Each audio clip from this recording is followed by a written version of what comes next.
Estamos voltando ao estudo da obra Os Mensageiros pelo espírito André Luiz, psicografado por Chico Xavier. Agora com a parte 2. Na parte 1, vimos André Luiz buscando desenvolver sua vida espiritual. Acompanhamos como conhecer Aniceto e como a vida espiritual tem uma programação para cada encarnado. Anotamos os vários erros dos médiuns que faliram e a partida de nossos 3 personagens rumo à crosta terrestre. Presentemente, eles se encontram em Campo da Paz, precisamente no posto de socorro, administrado por Alfredo, auxiliado por Ismália, sua esposa. Alfredo, devido aos conflitos da Segunda Grande Guerra Mundial e sua consequente emissão de fluidos pesados, aconselha Aniceto, André Luiz e Vicente a pernoitarem no posto, seguindo pela manhã em viagem à crosta, pois ali as atividades e os trabalhos de prece vão acontecer. Falando sobre as próximas atividades, destaca os técnicos do sopro, ao que André Luiz faz perguntas sobre, e Alfredo explica que no mundo do terráqueo existem os mais eficientes processos soproterápicos. Faz alusão à Bíblia, dizendo que o Criador, no princípio, soprou a vida na criação do mundo. Define que o sopro eficiente precisa ter estômago sadio, boca habituada a falar o bem e mente reta interessada em auxiliar. O incentivo à formação de novos cooperadores do sopro, ali no posto, é uma de suas metas. Logo saem para conhecer o que circunda o posto, as defesas do edifício, como fortificações, torres de vigia e a presença de pequenos canhões copiando a terra. As justificativas para essas defesas se encontram na ignorância dos irmãos consagrados ao mal, pois, mesmo sabendo-se desencarnados, continuam nos dorminhos das sombras, incentivando sistemas econômicos perversos. Os projetis amedrontam e podem causar entorpecimento no campo denso e uma falsa morte. Eles visitam albergues onde espíritos dementados, com seus rostos sombrios e ausentes da realidade, vagam. São mais desequilibrados do que perversos, e as frases dirigidas a Alfredo, que são ditas, são do tipo: em que ficamos quanto às minhas terras e escravos? Paguei bom preço. Alfredo mostra-se compreensivo, sem querer forçá-los a entender sua verdadeira situação. Uma outra senhora queixa-se de perseguição do marido junto às filhas. Então explica a Alfredo que já passaram por um estágio de sono muito pesado antes de ali chegarem. Passeando pela colônia, descobrem outras edificações que abrigam espíritos que dormem. André Luiz calcula essas edificações em mais de 3 quilômetros. Observa que as enfermarias são altas e deixam passar ar livre junto ao teto. Entretanto, é hora de trabalho e vários colaboradores da colônia seguem em silêncio. Um deles entrega a Alfredo uma pequena máquina sinalizadora. Através dela, o administrador Alfredo comanda os trabalhos. Ao primeiro sinal luminoso, acendem-se numerosas lâmpadas elétricas, e na enfermaria vários leitos enfileirados, reis do chão, surgem à visão de todos. Os espíritos dormem em profundo sono. Nenhuma reação diante da claridade. André diz que eles parecem as múmias do Egito antigo.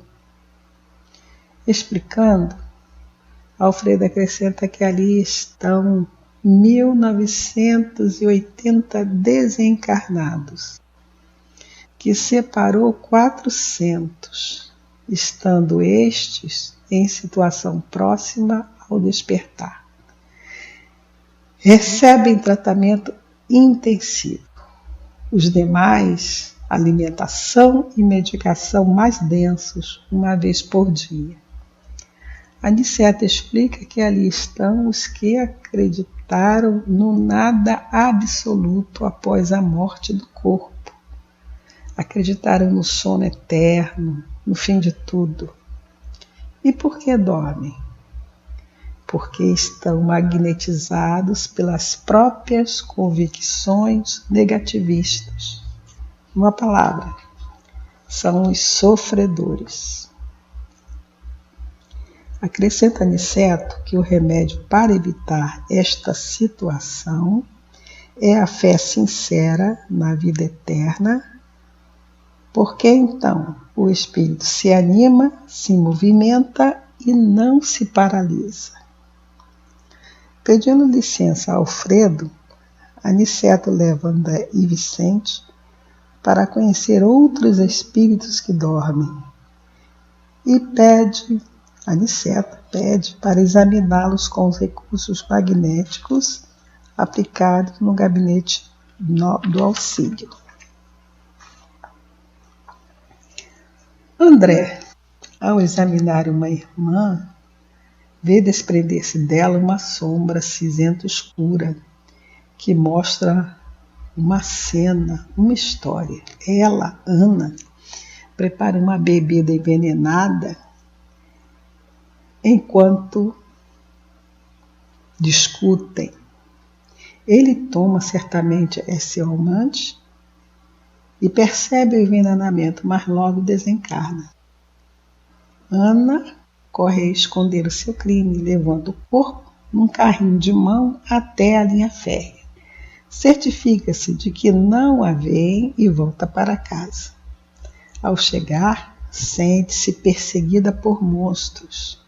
Abre os olhos desmesuradamente, porque figuras horripilantes a seguem. E André lembra-se das noções aprendidas em nosso lar e compadece-se de Ana, que errara por muito egoísmo. Aniceto percebe que André Luiz e Vicente aprenderam a lição, pois usaram os recursos divinos para auxiliar o próximo. E os que ali dormem não podem se livrar dos pesadelos de um instante para o outro. Ismália ora em seguida. Pede a Deus pelos que dormem, a fim de que acordem para as responsabilidades. Pede que recebam um raio vivificante do sol de sua bondade. Assim, André Luiz relata que de seus corpos irradiam luzes diamantinas. Do alto caem flocos esbranquiçados que tocava a todos. Ao tocá-los, desaparecia.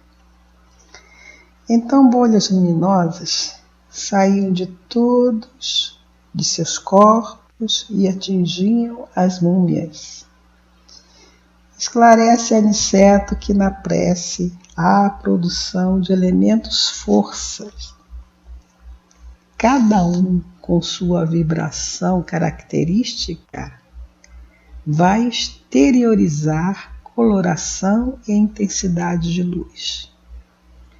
Os efeitos da prece não se fizeram esperar.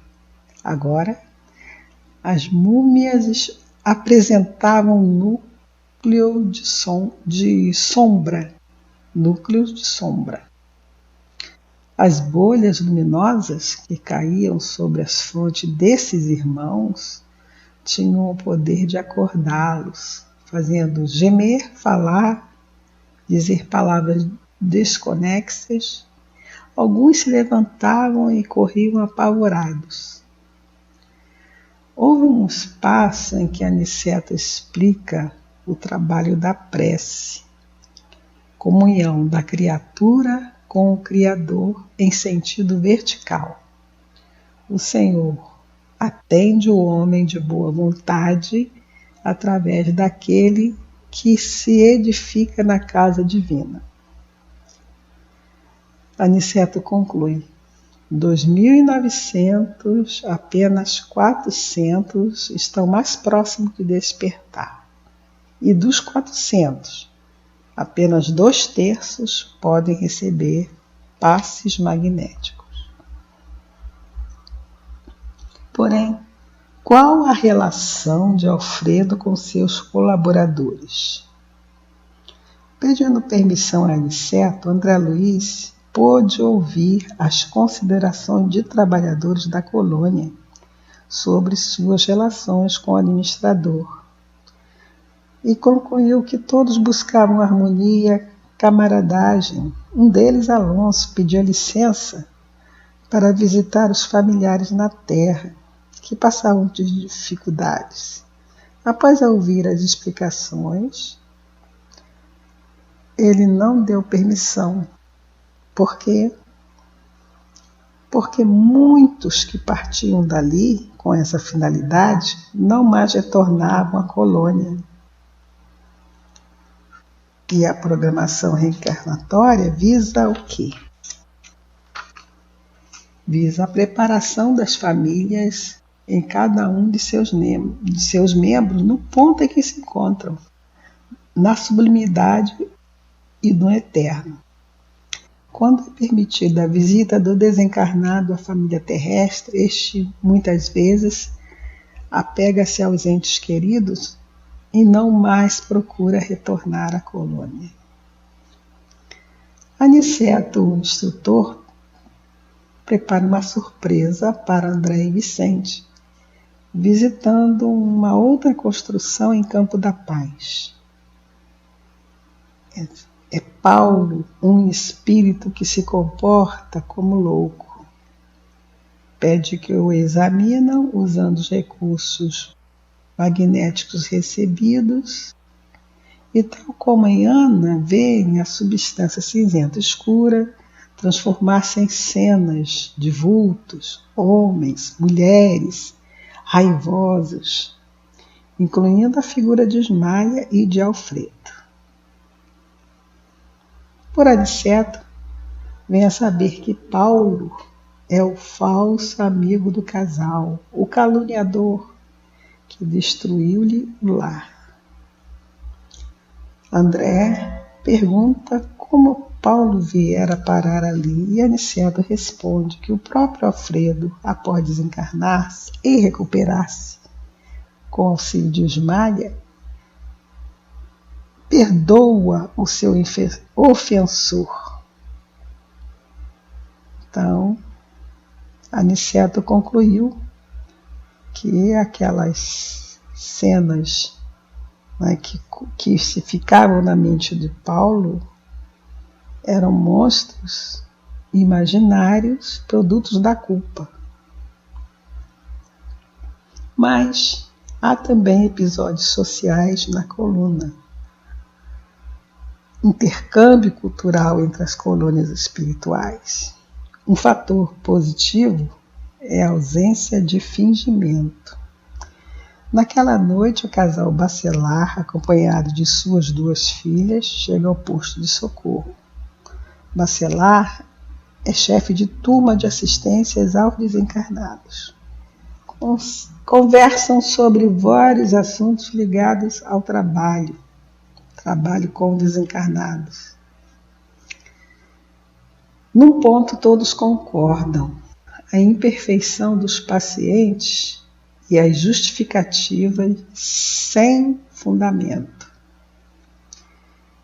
As duas meninas, Adonina e Cecília, conversavam com André e ambas falam sobre as dificuldades encontradas para receber entidades desencarnadas pela falta de conhecimento espiritual. Elas falam sobre matrimônios realizados ali na colônia e que há exigências para que esses matrimônios aconteçam. Primeiro, é preciso ter amado na terra. Segundo, ambos devem possuir vibrações amorosas purificadas. Casos há em que os matrimônios só são permitidos se um dos noivos colaborar num trabalho seriamente dedicado à recuperação de desencarnados. Por quê? Porque o enxoval ali exigido é o dos bons sentimentos, aprimorando o campo dos pensamentos. Nesta colônia Campo da Paz, lá não há muita evolução, mas pelo trabalho realizado é possível obter bônus que possibilitem uma visita à colônia Nosso Lar. Ali também se preparam reencarnações e se recebe desencarnados de processos dolorosos. Tanto Adonina quanto Cecília aguardam a volta de seus pares, o retorno deles após. Há também uma apresentação com a Cecília ao órgão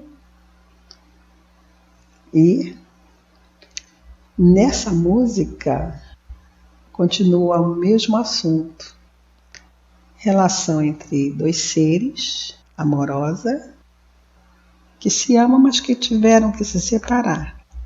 É o caso da Cecília, porque após pedidos insistentes vai ao salão de recepções e, sentada ao piano, toca músicas profundamente românticas nesse teor. Mas o ambiente já estava saturado de boas vibrações, com o canto de 80 crianças, o que significa que seres infantis também residem ali em Campo da Paz com suas famílias. Nos idos de 1940, era comum pessoas ouvirem música, e música clássica, e se emocionarem. Ali não foi diferente. Ismália também, além de cantar, toca piano e também é pedido que ela vá se apresentar. Ela toca uma música, segundo André, comovente. E André sentia que aquela música era uma prece sem palavras, que o atingiam em cheio no íntimo. Diz também que chorou emocionado e muitos choravam. E a espiritualidade maior derramava seus bálsamos no ambiente, que parecia tocado por imensas claridades, luzes coloridas e cariciosas, e todos absorviam em seus corações esses fluidos maravilhosos.